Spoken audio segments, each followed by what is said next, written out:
I must say, like, these hot cross buns are so nice, so tasty, so soft. So even if someone who don't have celiac or gluten sensitive, you will enjoy this. And it's Easter, so let's bake some hot cross buns. So to get started, you're going to need to activate your yeast in some warm water, not hot. You're just going to let that sit for about 8 to 10 minutes until it doubles in size. You're going to need some honey or sugar. I use some psyllium husk. You can leave that out if you have xanthan gum, but just add enough water to cover it. So here for our wet ingredients, this I'm going to add some eggs, some vanilla extract. I'm using some coconut milk, but you can use whatever milk you have, almond, it doesn't matter. But coconut milk just adds so much flavor. Here, I was able to find this gluten-free blend at Costco. If you can get your hands on it, get it. If not, hit me up in the comments and I'll give you a recipe I use. Going to have some nutmeg, some allspice, and cinnamon. Going to add in some baking powder. Follow the measurement down below. I use 2 teaspoons. I'll show you what happened afterwards. So here, just going to add in our yeast. Going to add in our psyllium husk. Make sure you mix it up thoroughly. And then before you add your cranberries. Here, we're going to add in our wet ingredients slowly. Now, be mindful, do not add more water unless your dough look like this. Then add a tiny bit.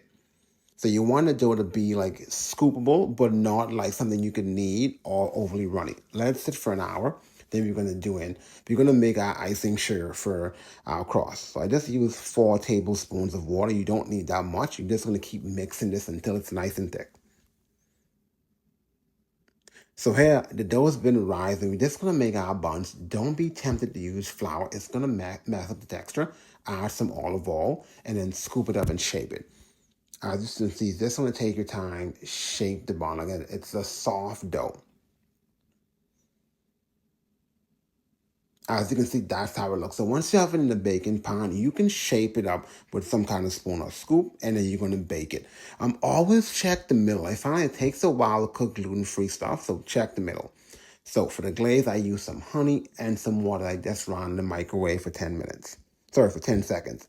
And here we're doing our cross. And that's what I meant. So I didn't add enough baking powder, and that's why it didn't rise as much. So definitely don't make the mistake I make. Use 4 teaspoons, but it still tastes good. The same hot cross bun flavor we like.